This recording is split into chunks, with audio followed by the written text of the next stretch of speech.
I believe one of the most powerful gifts you can share is your story. Sharing your story to be a beacon of light for others, empower change, and connect to the bigger world around you. This is how we heal.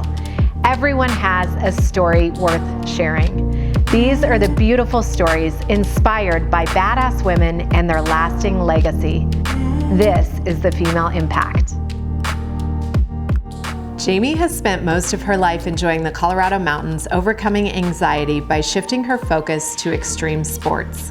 Her struggles have been her greatest teacher and have led her to her greatest joys. She is the Female Impact.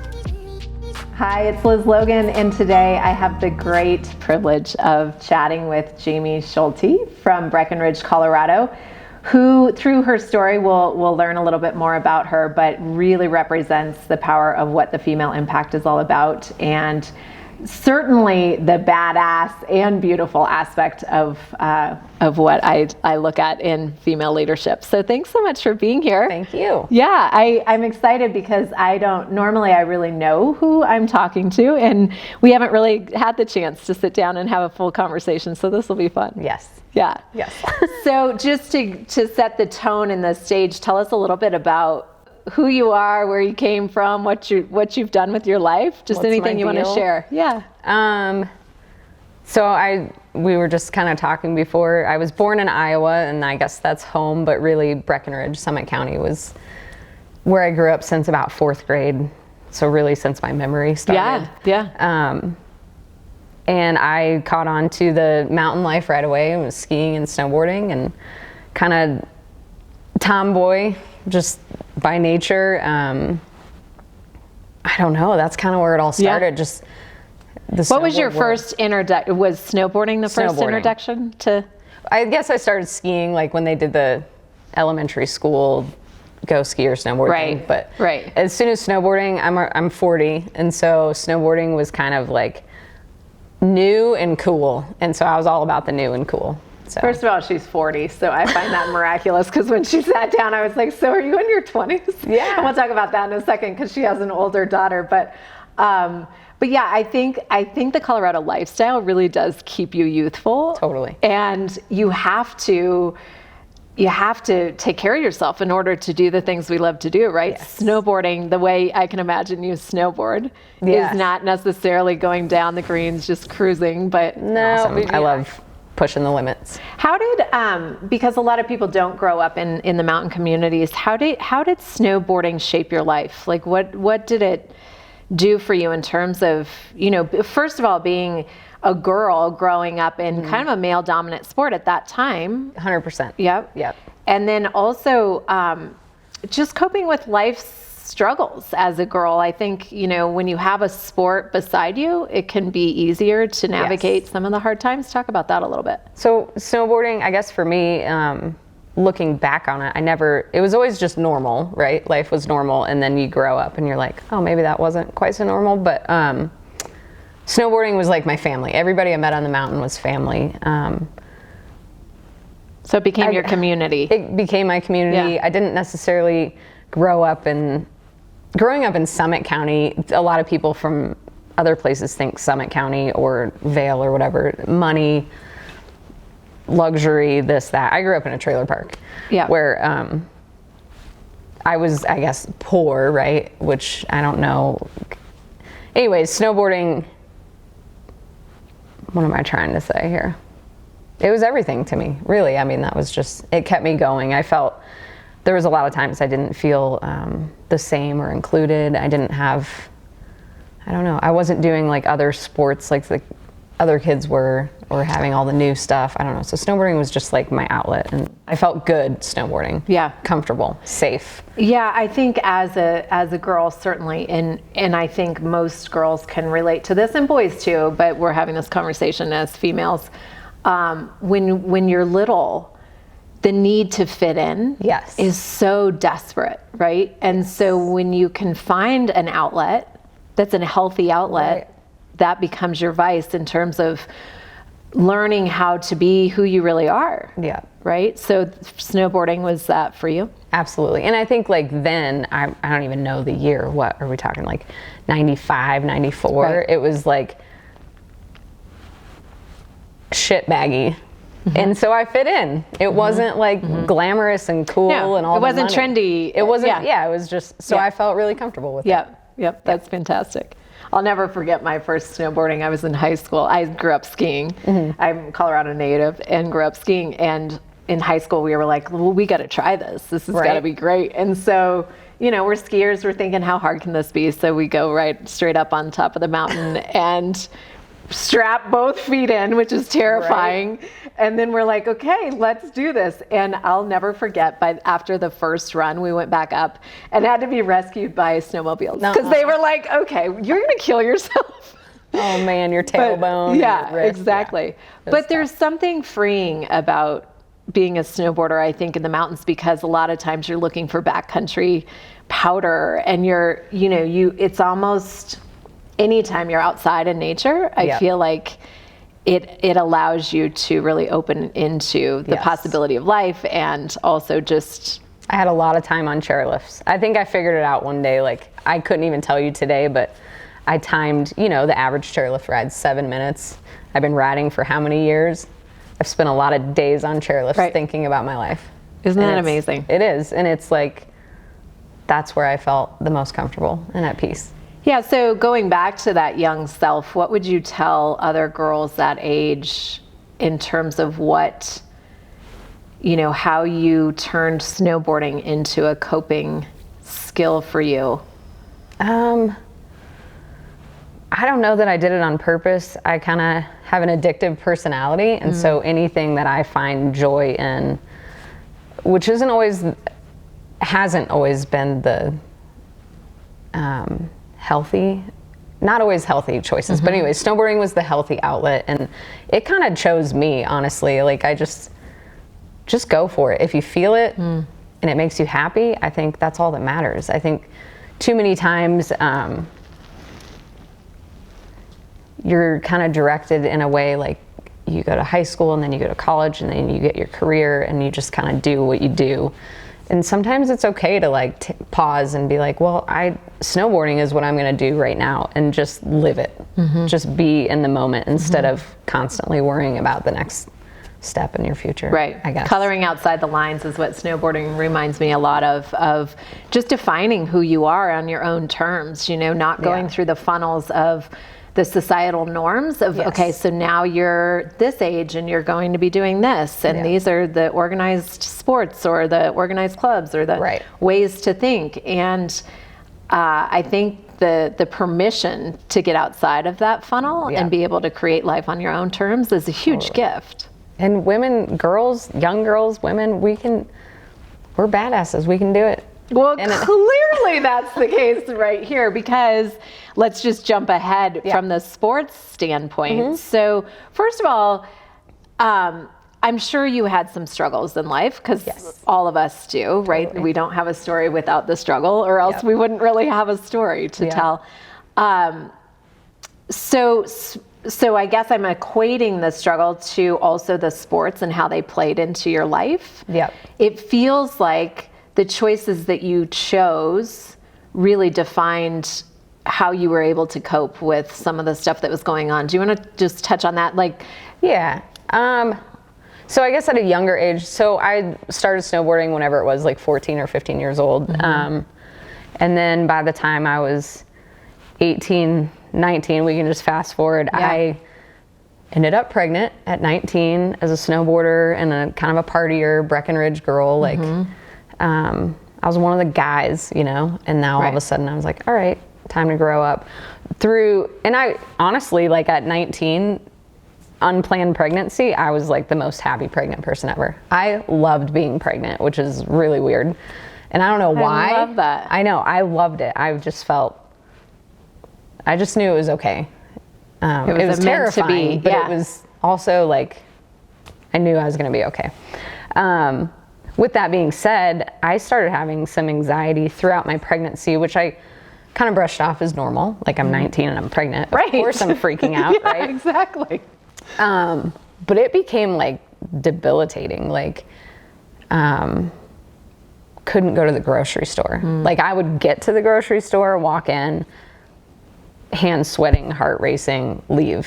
Like, I found myself in the ER a couple times thinking I was dying. And even the doctors were like, well, your hormones, you're not as active, because I'm not snowboarding now all the time. Like, my vice kind of got taken from me. I had Skylar April 14th, 1999. It's amazing. I know. Skylar. Love it. And after I had her, the anxiety still was not going away. Like, it was just like snowball effect of, it was awful. I was too afraid to live and too afraid to die. It got to the point where I wouldn't even walk up the stairs in my own home because I thought I was going to pass out. I mean, the most unrealistic thoughts. Biting my tongue at night because I thought I would swallow my tongue. That's what anxiety does, though. Yeah, and it like blows my mind today even to like say that out loud, because I do somewhat have a grasp on it and have reached out and whatnot, but it's a real thing. It's a real thing, and it's scary, and you feel crazy, especially because my mom and dad didn't know. It wasn't as like talked about. No. When we were, it was like. Now all of the mental health conditions that are going on in our world are much more talked about and understood. However, still, I think the stigma is that we think we can handle it alone, right? And so we almost confine ourselves to our inner thoughts that aren't supportive and freaking us out, right? So here you're going through these cycles. Were they cycles, would you say, where they would come and go, or was it pretty much a low constant in your life? Well, once it happened, like full on panic attack, because we all have our anxieties and we get nervous, and but once it like took me to the ER and I lost it, like in front of a whole bunch of strangers, like, somebody help me. I was like, it was awful for months until my doctor was like, I think you should try these pills. And I tried them because I was desperate, and I was like, oh my gosh, I have my life back. And it took time, but like, and therapy and breathing and breathing. Right. Learning self-care. Yeah. And then getting back on my snowboard eventually. Like, it was, I have to be going. I don't sit still ever. Well, and I think that's the good point that, I talk a lot about what your soul style is because of my company, B-Soul. And what I mean by that is we all have this bundle of information that makes up who we are and what makes us thrive and what makes us, kind of sink down into something we're not if we're not careful. So when we have the tools of information going, you know what, I know I need to move my body in order to, certain ways, right? In order for me to function at the highest level and to hit my highest potential. I think that's such a powerful lesson that most people actually don't get in life, because we're constantly thinking all these external factors are what's the thing that we need to shift. Yeah. When actually what we need to shift is right here. Yeah. And if we can hone in on that. And so I loved what you said just a minute ago of going, you need to move your body, you need to be physical, that you can't sit down, that's something that your body craves. Yes. That you have now turned that into a lifestyle. 100%. Right? Yeah. So I guess, you fast forward even 10 more years, I went through, so now I've got a daughter, and she's pretty much raising this Skylar? So her dad and I were together for just over 2 years. We were just young, good relationship, and just went our separate ways growing up. I mean, we were growing up, raising a kid. Yep. I say contracts end sometimes with relationships that they're not meant to be lifetimes. Exactly. And he's great. He's still in her life from LA. I mean, he's got a life and I have a life, and now she's in Washington having a life. It's amazing. But so we kind of went through raising Skylar. I actually was a single mom, right? So I had custody of her the whole time, and I'm on medication. I'm dealing with my anxiety. I'm raising my daughter. I'm working a full-time job. You're in the throes of life. Doing it. Yep. Yep. I'm like, not half-assing anything that this is and happening. it was tough. I mean, I went to the food bank at times, and I had to ask help from friends and whatnot, and my anxiety went up and down through life. I went through a few years, probably I'd say 3 years of self-medicating with alcohol and some drugs. Did that feel like an easier choice at the time?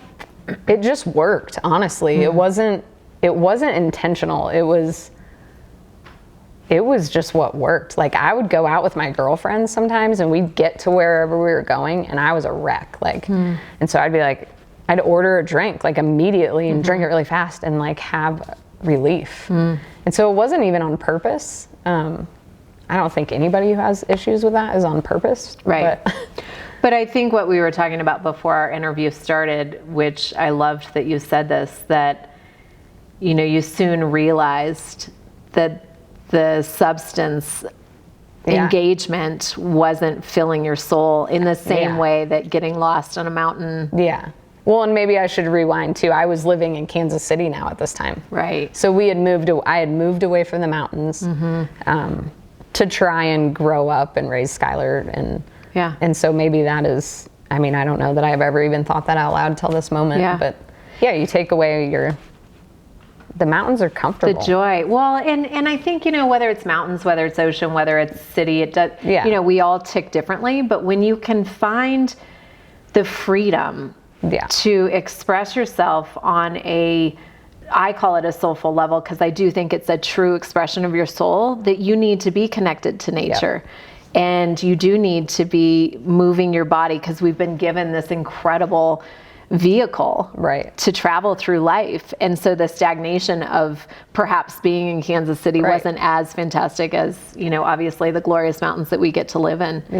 But I think that's a huge thing. And I think, you know, if you're listening to this story and you're struggling with any mental health challenges, I think it's a really, really important point to make, that you can struggle and you can sit on the couch and you can channel surf, or you could get on the internet and you can go further down the rabbit hole. But sometimes if you just go connect with Mother Earth and the glorious surroundings of the mountains or the ocean or the, you know, wherever you are, that it's a really great, for me, it's always been the shift that I've needed, that I'll go through moments of darkness that, I mean, it's like, it's almost this voice comes inside my head and it's like, Liz, get up, stop what you're doing and go outside.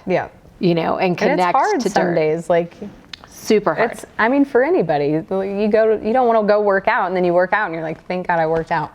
Right. It's the same. Yeah, and I think the shift around working out versus, you know, working out to me used to be a horrible mindset. I hated it. I didn't like the way I was moving my body, partially because I didn't listen to my body of like, hey, how do you want to move today? You know, instead it was like, go grind it out. Like, we got to be tough and go do all this stuff that they tell you to do to stay healthy or active. And I think the difference with your story, and certainly the lifestyle that I feel like we've created in Colorado, is when you go snowboarding, or we'll talk about dirt biking in a second, but that's not necessarily working out. That's finding joy and passion in your life. Yeah, and it 100%. Just so happens that, yes, by the way, you're working your muscles, you're getting a sweat on.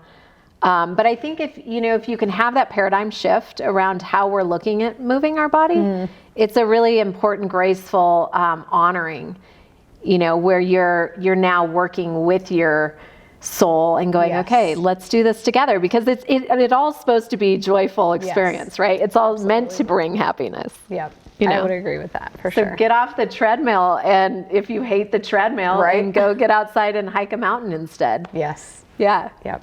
Yeah. So the love for snowboarding was there, and then you shifted well, actually first let's talk about your business endeavor, because that was kind of next before the dirt biking. Chronologically, just going through so we went to Kansas City, did that whole thing for a bit, and then I did find my way back home, to Colorado, because I was like, all right, I did it we got through it, and then I wanted to come back. So we came back. I was actually a snowboard instructor for 7 years up at Beaver Creek. Nice. So I went back into my element of snowboarding, and Skylar was doing awesome here. She went to Battle Mountain High School. She, by the way, did not love skiing or snowboarding. She tried them both, but she's on the whole other side of the spectrum with music. That's her outlet. Nice. Singing and playing guitar and whatnot. So I did the snowboard instructing, which then led me to some of my best friends, Carly and Claire. And I don't even... Probably on a chairlift. Definitely on a chairlift, for sure, I'm certain. But we started talking about, all three of us girls had completely different backgrounds, different struggles. And we started talking about girls and snowboarding, and first of all, how could we make money snowboarding, right? Like, right. Let's be real. Let's like try and make a career that we love. And then it just kind of snowballed into what is now Duchess Rad, which is a nonprofit for young females in our valley, snowboarding, skateboarding, and just like teaching them kind of what we're teaching ourselves. I mean, we're not experts at this, but we have dealt with our own struggles, and like, where am I going with this? Well, I think the point is of now doing the give back piece. It's the same thing that you were doing in your own life, of how do you turn passions into a purposeful mission. Yes. So that was step one, right? And just like, I think for my personal feeling, I mean, Carly and Claire both had their personal reasons as well, but I wanted to let other girls know that, like, I mean, I went through hell with anxiety, and it was terrifying. And like I said, I was too afraid to live and too afraid to die. And like, what do you do with that? It is terrifying. And I wanted to share my story. My story helps me. And I know for sure that like, even these girls that are 10 years old are having, I mean, social media, everything is so over the top anymore. And I can't imagine growing up right now. It's hard. It's really hard. We put a lot of pressure on ourselves. And the comparison, I think, and the not feeling good enough, and all of those, the lack of self-confidence. Yeah. And so the program that you guys designed with Duchess Rad, which love that name, by the way, is the empowerment through finding yourself through snowboarding or skating. And again, going back to like, you don't have to be the norm. Right. Like, right. And we see that more now too. Like there are women pushing boundaries. Incredible. Incredible. Insane. But it starts, I feel like that's why I wanted to do this story series, because there's so many women that are defining a new normal for themselves, first of all.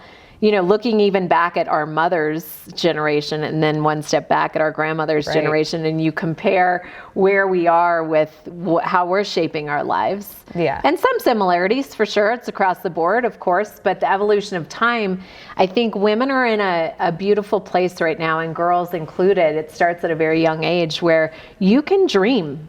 You can dream big, and you can shift into who you really want to be and make that your life, and even a living. Yeah. Well, and just live it while you want to live it. Like, just because you're snowboarding and passionate about it today at 10 years old till you're 20 years old doesn't mean you can't still be a career woman or a stay-at-home mom, or whatever you want to be. Right. So don't skip the fun parts. Yeah, I love that. Don't skip it. That was a tweetable moment. Don't skip the fun parts. Because, I think all too often, and that goes back to anxiety, they go hand in hand. Yeah. If you're anxiety ridden, you're skipping fun.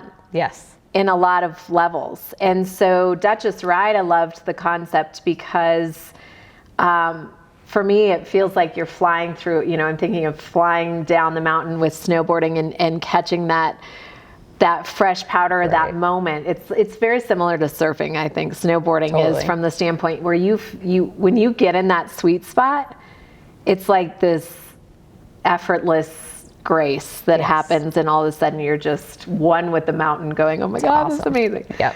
But I think anytime a girl in particular can feel that feeling, whether on the mountain or whether in a skate park or doing whatever she's going to dirt biking we're going to talk about.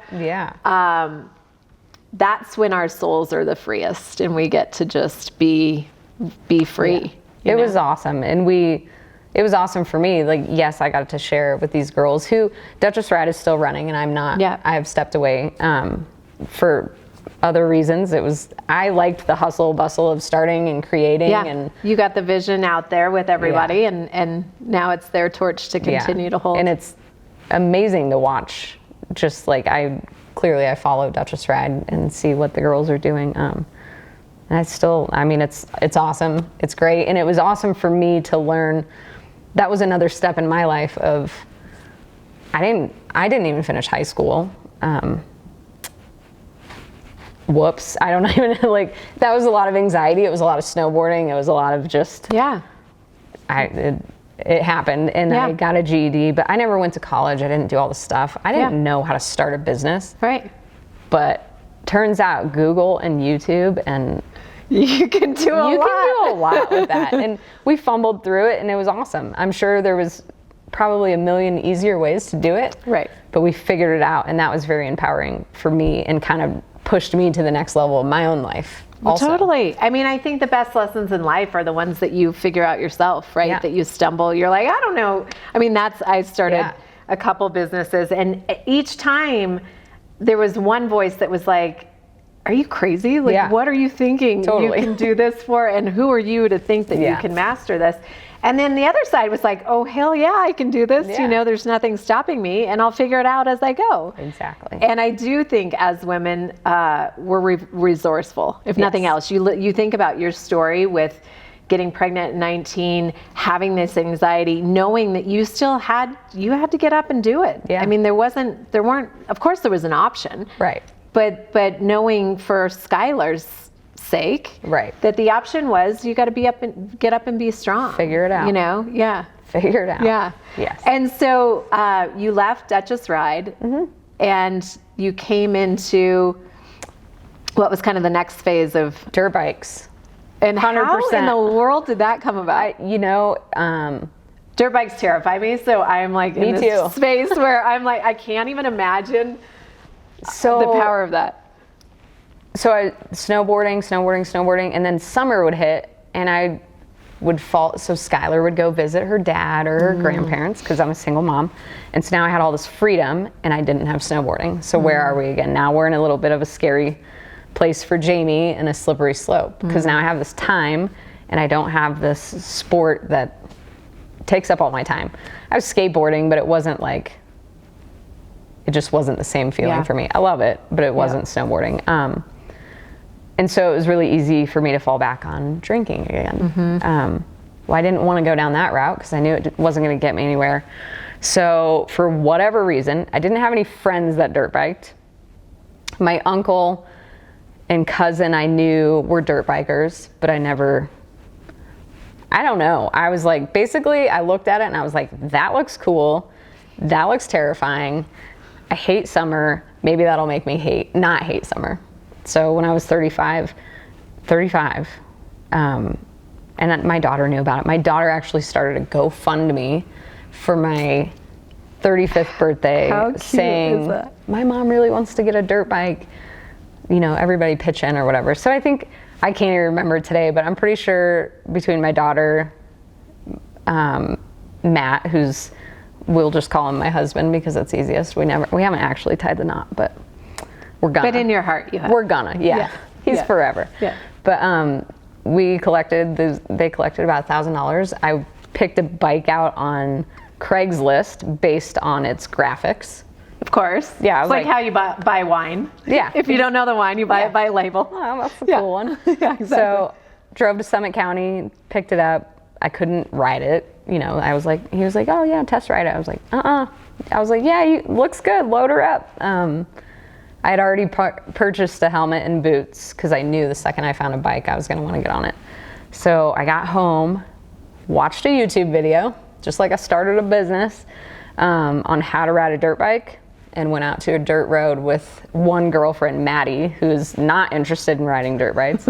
And she just she's the cutest. She like sat there for 2 hours videoing me up and down this dirt road, and that was that. Like, I found it again. Just like I had found it in snowboarding. It was like, it was scary. Got my adrenaline going.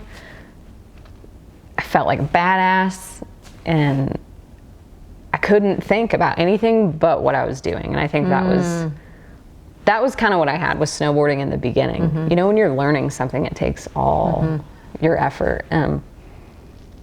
Well, when you said, I found it, what you really found was the present moment experience. Because as you said, you can't be thinking, when you're learning something new, a new skill like that, you can't be in the future and you can't be in the past, because you've got to figure out exactly where you are in time and space. Totally.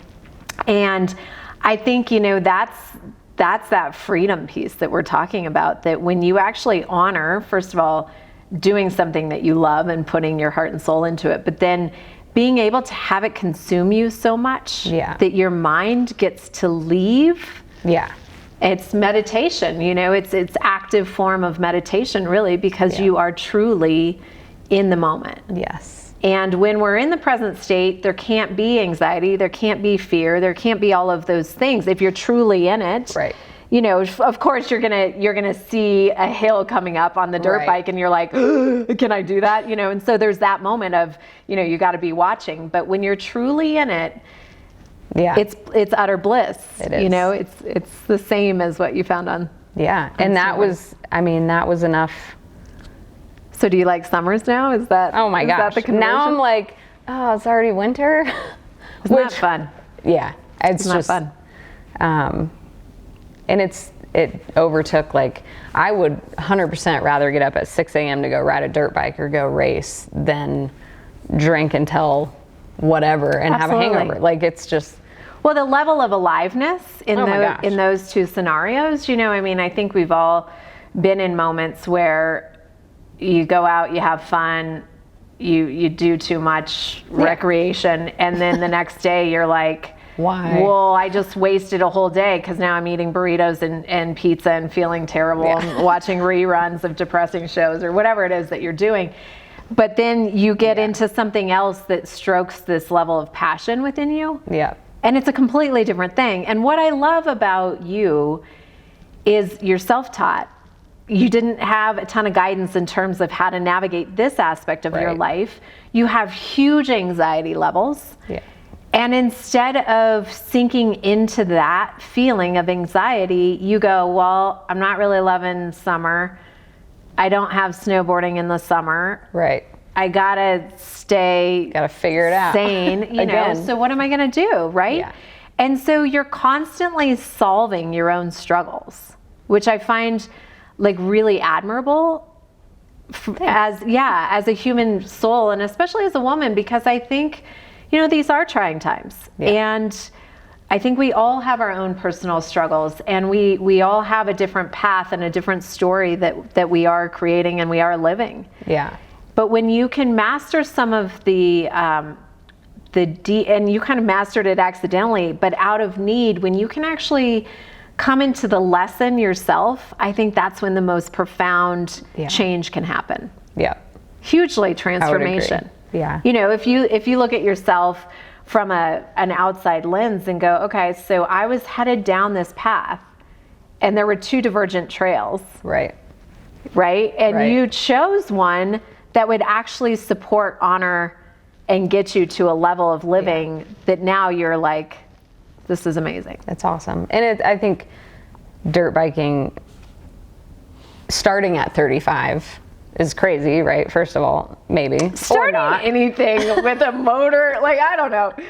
But it's I think great. I have like a more of an appreciation for it too as well, like just with my age. And I'm a little bit smarter. Like, yeah, I get crazy on my dirt bike and I'm pushing the limits, but I think I appreciate it more than I would have had I started when I was younger. And maybe you respect it more. Yeah, or something. I don't know. I can see what it's done for me, and I love it. I raced this last weekend at Enduro Cross in Denver, which is, Enduro Cross is in an arena over big logs and rocks, and It's basically like lining up to know you're going to get your ass kicked.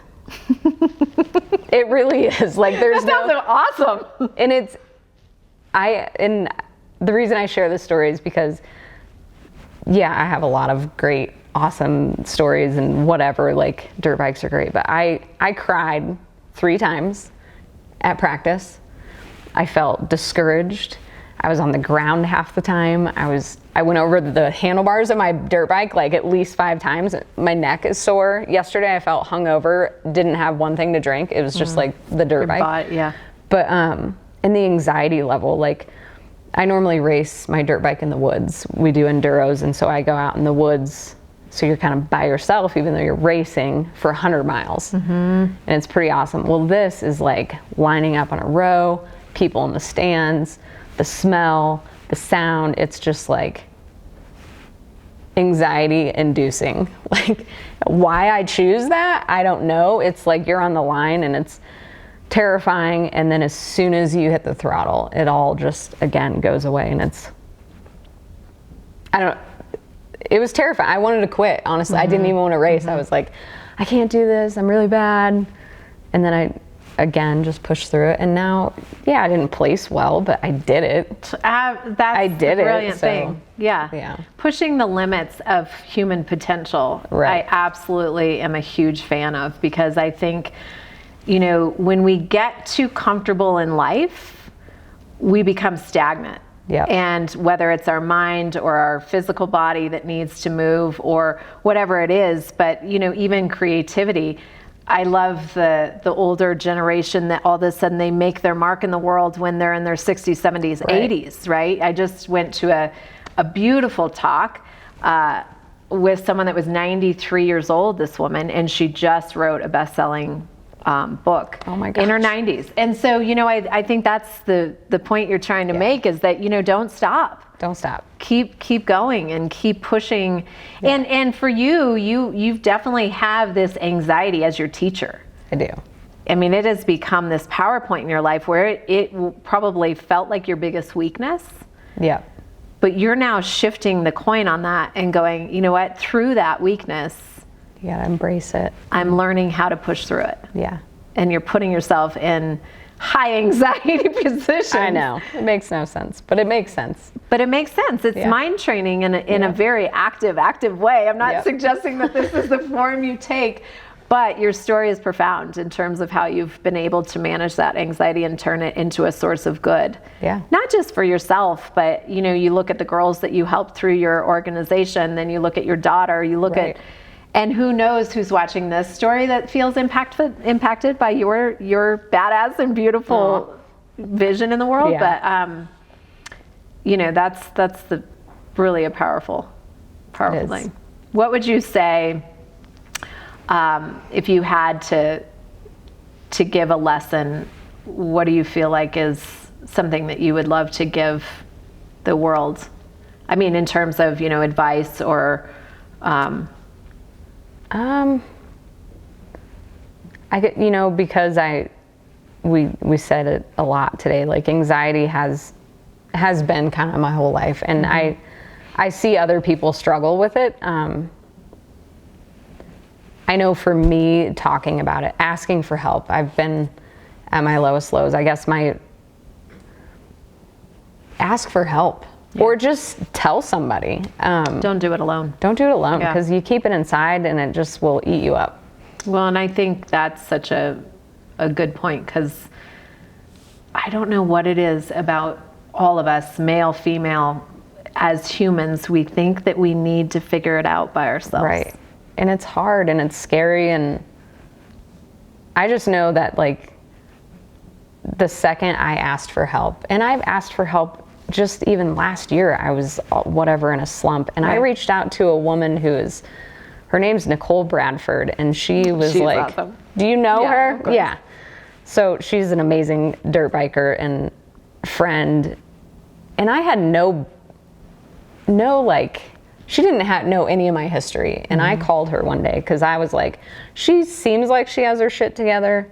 She's got you know, like, I just felt like she was the right person to ask. Yeah. And I straight up told her that I was in the lowest low I had been in my entire life. And she took me out to lunch, and it was the scariest lunch date I'd ever had. Like, I just hit up this random, not random, but somebody you admired and looked up to, really. And said, I am struggling, help. Something bad's gonna happen, just help, just listen, and that's all it took. And now, like, that was a scary call to make. And really brave, and really brave. Like, maybe one of the bravest things and you've done a lot of brave things, but it's those simple things. And asking for help, I think, is one of the bravest things you can do, because it's humbling. It is so humbling. But when you do it and you get that kind of response, all of a sudden we realize we're not in this life alone. And then you also learn, like, we all have We stuff. all have it. We all have it. We all do. We can't escape it. Even if you want to, you can't. Yeah. That'd be my biggest message, is just say it. Write it down, yell it, scream it, whatever you gotta do. Yeah. Get it out. Yeah, won't own it to let go of it. Yeah. Yeah. For sure. That's fantastic. Okay. So as we just wrap up today, how would you most want to be remembered in your life? I would say I would like to be remembered as a survivor, number one, I think we're all survivors. I definitely, just like when I walked in here, you're like, you're 40, wait a second. I think a lot of that is the way I dress. It's your whole persona. But so that being said, just, I like that I don't fit the norm necessarily. You are you. No fucks given. I had to say it. Yeah. That's kind of, I do like to be remembered that way. I love that. I love that. That's mainly it. Yeah. So I'm a little fiery round of questioning. Who is the most influential woman in your life, or women? Grandma Schulte. Grandma Schulte. Hands down. Well, Didn't have to think about Grandma Schulte. And she's still around. I don't know how old she is. I know Grandpa's going to be 99 this year, which is crazy. So she's still alive? Grandma Schulte is still alive. And I'm nothing like her necessarily, besides that we're tiny. But she was just always, she's the movie grandma, making you food, singing me my ABCs, rubbing my back. I don't know. She's just, I love it. I just love her. I love it. She's so kind. It didn't, she's very Catholic. I got pregnant at 19. That was a scary call to make. She said, I love you. She loves Skylar. She was very, as scared as I was to tell her certain things in my life, she was always comforting, and That's amazing. Grandma Schulte. I love it. I love it. What does the world need more of right now? White Claw. Oh my gosh. I'm sorry. It was totally the first thing that came out. Answer, and why. So can you explain what White Claw is, which is hilarious? I call a little advertisement. Are you sponsored by White Claw? Maybe after this. White Claw is my new favorite drink. It's like essentially seltzer sugar. Water. Is it though? I thought it was healthy. Okay, on a real note, it is an alcoholic beverage, but like, let's be real. It's what all of the young kids are going to. And I said it because I think I just recently heard that there was like a shortage of it because too many chicks are drinking it. That's so funny. It is very hydrating. It is so hydrating. What brings you happiness? My daughter is so inspiring to me. She is so brave. She graduated high school, and I don't know how she figured it out. I don't know if she just like put her finger on a map, but she was like, I want to go to Bellingham, Washington. And so we went up there and I dropped her off, and now it's home. I love that about her. She's a go-getter. Not sure where she got any of those skills. Yeah, I don't know. What does badass and beautiful mean to you? I would take it back to being a survivor and doing you. You be you. I mean, nobody looks stupid having fun. And I think, like, do your life. If you like what you're doing, you look badass and beautiful. Yep. I couldn't agree more. Yeah. You be you. Yeah. Complete this sentence. I want to be badass and beautiful. I don't know. I just want to be happy. And I'm going to keep doing whatever it takes to be happy. And if that means I'm riding a dirt bike when I'm 60, I'm going to be doing it. We'll be out there shouting and cheering you on. Thank you so much for today. It was really fun. Awesome. It's really fun. Thank you. For more information on this video and any of our other series, you can watch below and we'll give you more info there.